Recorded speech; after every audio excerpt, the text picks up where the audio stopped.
Tyler, you and I we don't talk about the semiconductor industry very much or artificial intelligence very much. I have got a lot of exposure to those industries and companies that I own, and Jeff and I on the podcast we talk about it a lot.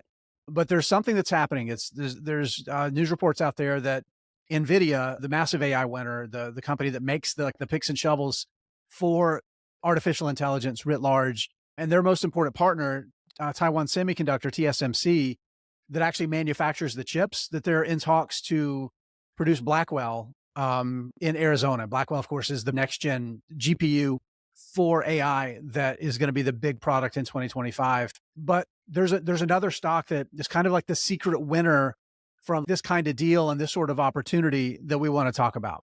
Yeah, I mean, if we want to find convoluted artisanal alpha, I guess you will, why do the obvious thing like talk about Nvidia or Taiwan Semi? Let's do an obscure stock instead. So let's bring me up on the phone.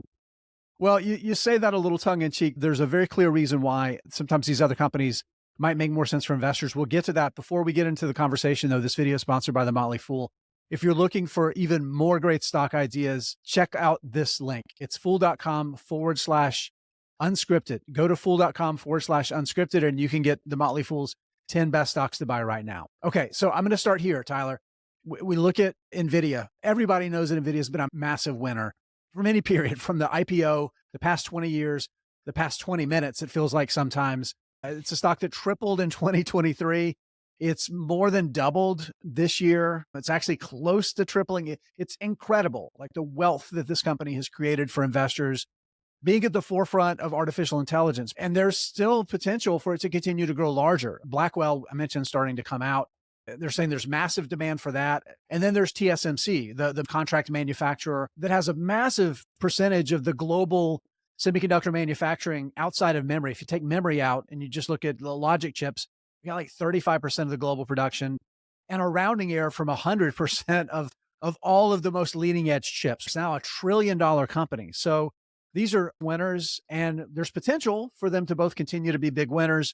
What people don't know are the companies that build the factories, build the data centers, provide all the equipment for the data centers, that runs the data centers, maintain them. And EMCOR is one of those. And that's the stock you want to talk about. You mentioned at the top kind of the picks and shovels of AI, but I guess this is kind of like the picks and shovels of the picks and shovels, I guess you will. Kind of the AI extended universe sort of companies. And you mentioned how Nvidia has been a massive winner this year.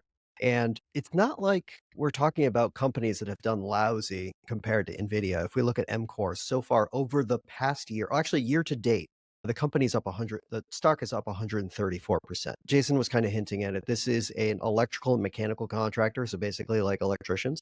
And one of the things that they specialize in is large industrial specialized construction for a lot of the things that we are seeing today in the trends in the United States, not just AI, because I know that AI semiconductor manufacturing has been a big boost for EMCOR specifically, but we're also talking about just manufacturing in general, kind of that nearshoring trend or supply chain security trend that was really on the mind everyone's mind in 2021, 2022, but that's still playing out because when a company says, well, we need to secure our supply chain, it doesn't happen in 6 months. They've actually got to build out the facilities to do it. And EMCOR is one of the largest manufacturers to do it. This is, if you think about data centers, you think about anything like that that involves electrical, mechanical, or being like HVAC company, heating, ventilation. For for example, data center, when you look at the actual shell construction of a data center, it takes hundreds of millions, sometimes even $1 billion to create, but 55% of the cost for one of these things is in the electrical mechanical work to get it done anyway. So the rest of it's, it's just a pretty standard building. So when you're talking about, these trends and this kind of idea of all these construction, manufacturing, all this stuff moving to the United States, you have companies like EMCOR, some of its peers, Quanta Services, I guess is a good example as well, where you have companies that, are behind the scenes that are massive winners as well because they are the ones that are the suppliers of the suppliers and ones that, not just that play off a lot of major themes in the United States today. And it's not as though like EMCOR itself is one of these hyper value or the valuation is super stretched and everyone is kind of jumping in because it's trendy for like a lot of very overvalued stocks, in my opinion, these days. We're looking at a company that's trading for about 25 times earnings. Its earnings have grown like 75% year over year because of a lot of this build out that we're talking about.